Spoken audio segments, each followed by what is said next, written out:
We're here because free speech is under attack. We're here because people are being convinced that socialism works. We're here because people are being judged guilty until proven innocent. We are fighting back with facts. This is not a safe zone, so buckle up, Buttercup. This is the raw, naked truth.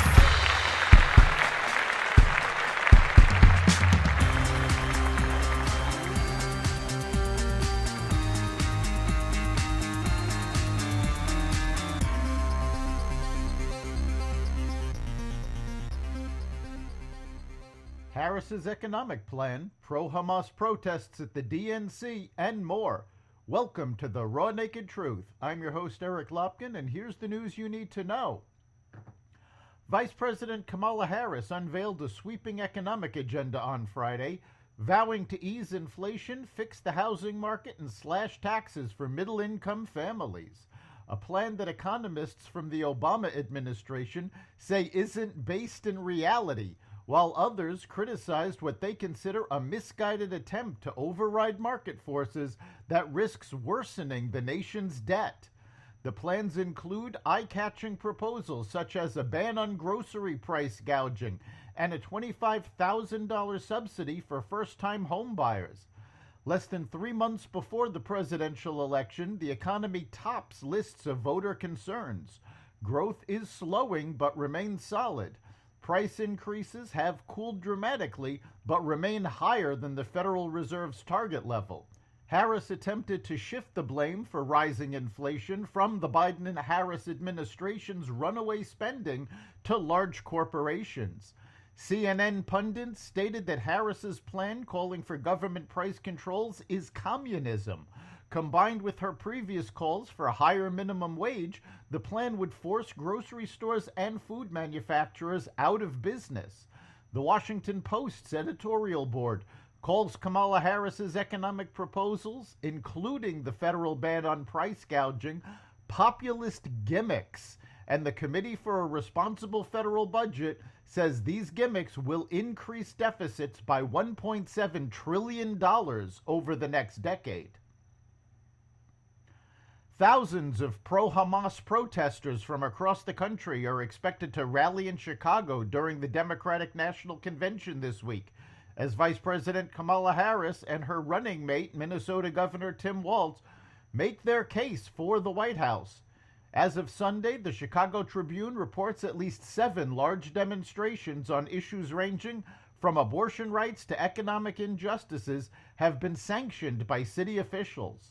The largest of these demonstrations, however, are expected to come from pro-Hamas groups that are demanding the U.S. cut off aid to Israel and end the war in Gaza. Hatem Abudaya, chair of the U.S. Palestinian Community Network, told the Washington Post that despite President Biden stepping aside, we feel that their administration is responsible for this ongoing war and genocide. The son of a Hamas founder, Mossab Hassam Youssef, warned there is no such thing as a ceasefire between Israel and Hamas until Iran's supreme leader is removed from power. This is an open war, and I'm afraid that we haven't seen the worst of it yet, Youssef said.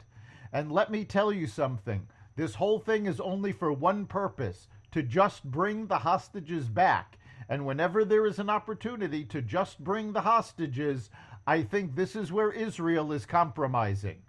But eventually, this war is not going to stop until Islamists are removed from power. And I'm afraid now that we are coming to realize without removing Ayatollah from power, the Middle East would never experience peace and prosperity, Youssef said. The son of a Hamas founder details in his new book, From Hamas to America, the deeply psychological impact of his harrowing life as a member of Hamas, his time as a double agent working for the Israeli Security Agency, and his exit to America after a decade of service.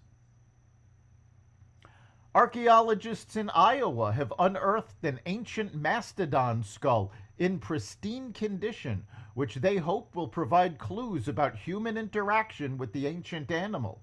The bones were excavated earlier this month from a creek bank in Wayne. taking nearly 2 weeks to complete. The eroding site was first brought to the attention of the Office of the State Archaeologists in Iowa in 2022. Radiocarbon dating showed that the mastodon is around 13,600 years old, which corresponds to when humans occupied the area. The OSA will closely examine the bones to determine if there is any evidence of human activity, like cut marks. That's the Raw Naked Truth. You can catch every episode of the Raw Naked Truth at xvadio.com, the Apple Podcasts app, Google Podcasts, Spotify, iHeartRadio, Audible, Amazon Music, and other platforms that respect freedom of speech. We'll see you next time.